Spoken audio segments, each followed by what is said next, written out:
আগাম জামিন পেলেন সোহম চক্রবর্তী। বারাসত জেলা আদালতে আবেদন মঞ্জুর। 2000 টাকার ব্যক্তিগত বন্ডে জামিন মঞ্জুর। সোহমের বিরুদ্ধে হাইকোর্টে মামলা নিউটাউনের রেস্তোরাঁর মালিকের।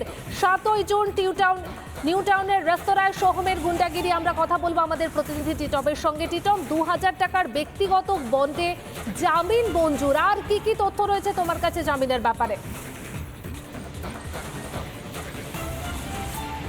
দেখো, একদম তাই। সোহম যখন সকালবেলা যখন বারাসত আদালতে আসে, ঠিক তখন আদালতে আসার পরপরই কিন্তু সোহম নতুন করে আবার বিতর্কে জড়িয়ে পড়েন। তোমাকে জানিয়ে রাখি সেই বিতর্কটা কি। সোহম বারাসত আদালতে যখন আসে ঠিক তখনই, অর্থাৎ যখনও তার জামিন মঞ্জুর হয়নি, ঠিক তখন তার আগেই সরকারি যেই আইনজীবী রয়েছে, অর্থাৎ পিপি রয়েছে, ঠিক তার ঘরের ভিতরে বসেছিলেন সোহম।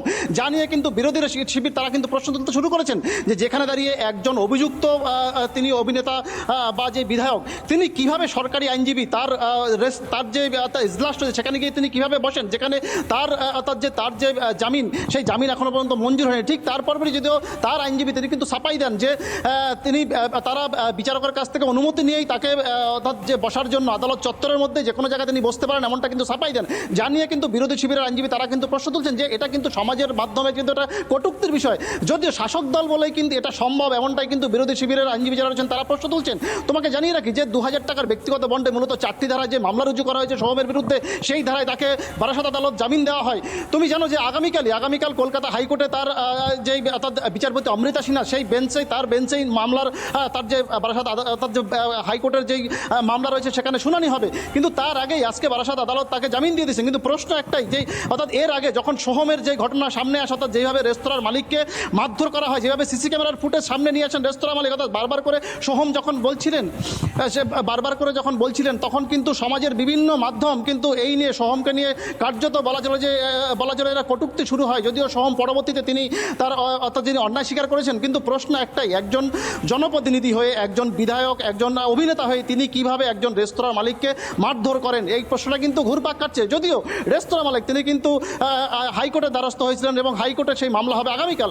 কিন্তু বারাসত আদালতে এসেও কিন্তু আজকে যেই বলা চলে যে সোহম যে তার যেই পুরনো সেই বলা চলে যে সোহম মিয়ায় তিনি কিন্তু আদালত চত্বরে প্রবেশ করেন এবং আদালত চত্বর থেকে বেশ কিছু সময় থাকার পরে তিনি কিন্তু ওখান থেকে বেরিয়ে যান। বেরিয়ে গিয়ে তাকে যখন বারবার আমরা জিজ্ঞাসাবাদ করি যে আপনার জামিন মঞ্জুর হয়েছে কিনা, আপনার বিরুদ্ধে যে ধারাগুলো নিয়ে আসলো, তিনি কিন্তু কোনো রকমভাবেই মন্তব্য করতে নারাজ। তিনি বলছেন আইনত বিষয়, জুডিশিয়াল বিষয়, আমি এই নিয়ে কোনো মন্তব্য করব না।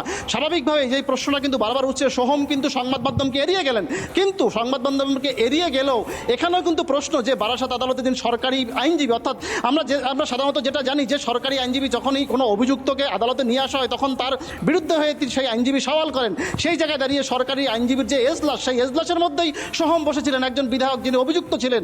যদিও যত সময় পর্যন্ত তার জামিন হয়নি, ঠিক তার আগেই স্বাভাবিকভাবেই অর্থাৎ সেই প্রশ্নটা কিন্তু অর্থাৎ সমাজের বুকে যখন চলে আসে। আবারও একটা বিতর্ক উস্কে দিয়েছেন সোহম যে সরকারি আইনজীবীর এজলাসে তিনি কিভাবে বসে থাকতে পারেন, সেই প্রশ্নও উঠছে।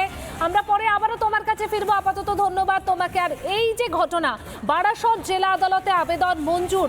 সোহমের আইনজীবী অলোক সমাজপতি তিনি ঠিক কি বলছেন আমরা শুনবো।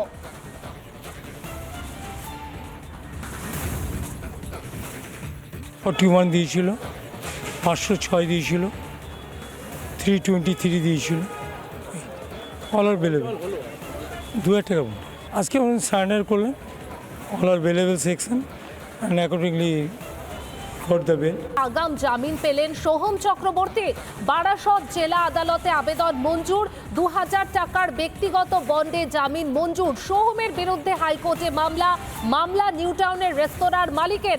7ই জুন নিউটাউনের রেস্তোরাঁয় সোহমের গুন্ডাগিরি। আমরা কথা বলবো আমাদের প্রতিনিধি টিটমের সঙ্গে। টিটম, 2000 টাকার ব্যক্তিগত বন্ডে জামিন মঞ্জুর। আর কি তথ্য রয়েছে তোমার কাছে জামিনের ব্যাপারে? দেখো, একদম তাই। সোহম যখন সকালবেলা যখন বারাসত আদালতে আসে ঠিক তখন আদালতে আসার পরপরই কিন্তু সোহম নতুন করে আবার বিতর্কে জড়িয়ে পড়েন। তোমাকে জানিয়ে রাখি সেই বিতর্কটা কি। সোহম বারাসত আদালতে যখন আসে ঠিক তখনই, অর্থাৎ যখনও তার জামিন মঞ্জুর হয়নি, ঠিক তখন তার আগেই সরকারি যেই আইনজীবী রয়েছে, অর্থাৎ পিপি রয়েছে, ঠিক তার ঘরের ভিতরে বসেছিলেন সোহম। জানিয়ে কিন্তু বিরোধীরা শিবির তারা কিন্তু প্রশ্ন তুলতে শুরু করেছেন যে যেখানে দাঁড়িয়ে একজন অভিযুক্ত, তিনি অভিনেতা বা যে বিধায়ক, তিনি কিভাবে সরকারি আইনজীবী তার যে ইজলাস রয়েছে সেখানে সেখানে গিয়ে তিনি কিভাবে বসেন, যেখানে তার তার যে জামিন, সেই জামিন এখনো পর্যন্ত মঞ্জুর হয়নি। ঠিক তারপরই যদিও তার আইনজীবী তিনি কিন্তু ছাপাই দেন যে তারা বিচারকের কাছ থেকে অনুমতি নিয়েই তাকে অর্থাৎ যে বসার জন্য আদালত চত্বরের মধ্যে যে কোনো জায়গায় তিনি বসতে পারেন এমনটা কিন্তু ছাপাই দেন। জানিয়ে কিন্তু বিরোধী শিবিরের আইনজীবী তারা কিন্তু প্রশ্ন তুলছেন যে এটা কিন্তু সমাজের মাধ্যমে কিন্তু এটা কটূক্তির বিষয়, যদিও শাসক দল বলেই কিন্তু এটা সম্ভব, এমনটাই কিন্তু বিরোধী শিবিরের আইনজীবী যারা রয়েছেন তারা প্রশ্ন তুলছেন। তোমাকে জানিয়ে রাখি যে 2000 টাকার ব্যক্তিগত বন্ডে মূলত 4টি ধারায় যে মামলা রুজু করা হয়েছে সোহমের বিরুদ্ধে, সেই ধারায় তাকে বারাসত আদালত জামিন দেওয়া হয়। তুমি জানো যে আগামীকাল কলকাতা হাইকোর্টে তার যে অর্থাৎ বিচারপতি অমৃতা সিনহা সেই বেঞ্চেই মামলার তার যে বারাসত অর্থাৎ যে হাইকোর্টের যেই মামলা রয়েছে সেখানে শুনানি হবে। কিন্তু তার আগেই আজকে বারাসত আদালত তাকে জামিন দিয়ে দিয়েছেন। কিন্তু প্রশ্ন একটাই যে অর্থাৎ এর আগে যখন সোহমের যে ঘটনা সামনে আসে, অর্থাৎ যেভাবে রেস্তোরাঁর মালিককে মারধর করা হয়, যেভাবে সিসি ক্যামেরার ফুটেজ সামনে নিয়ে আসেন রেস্তোরাঁ মালিক, অর্থাৎ বারবার করে সোহম যখন বলছিলেন তখন কিন্তু সমাজের বিভিন্ন মাধ্যম কিন্তু এই নিয়ে সোহমকে নিয়ে কার্যত বলা চলে এরা কটূক্তি শুরু হয়। যদিও সোহম পরবর্তীতে তিনি তার অর্থাৎ যিনি অন্যায় স্বীকার করেছেন। কিন্তু প্রশ্ন একটাই, একজন জনপ্রতিনিধি হয়ে, একজন বিধায়ক, একজন অভিনেতা হয়ে তিনি কিভাবে একজন রেস্তোরাঁর মালিককে মারধর করেন, এই প্রশ্নটা কিন্তু ঘুরপাক কাটছে। যদিও রেস্তোরাঁ মালিক তিনি কিন্তু হাইকোর্টের দ্বারস্থ হয়েছিলেন এবং হাইকোর্টে সেই মামলা হবে আগামীকাল।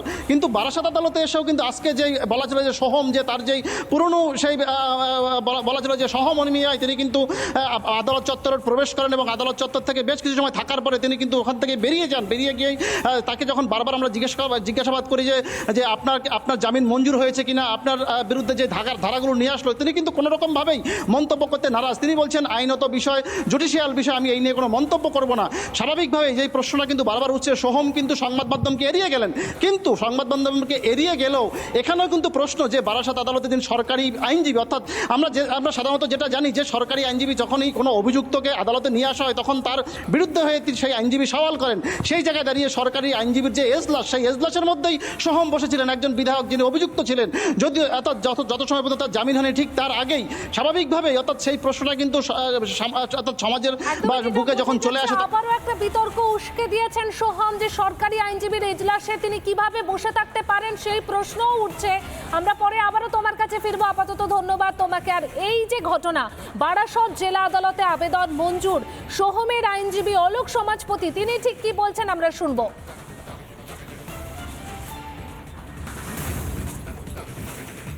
41 দিয়েছিল, 506 দিয়েছিল, 323 দিয়েছিল, অল আর বেলেবল, 2000 টাকা। আজকে উনি সারেন্ডার করলেন, all are bailable section, and accordingly got the bell.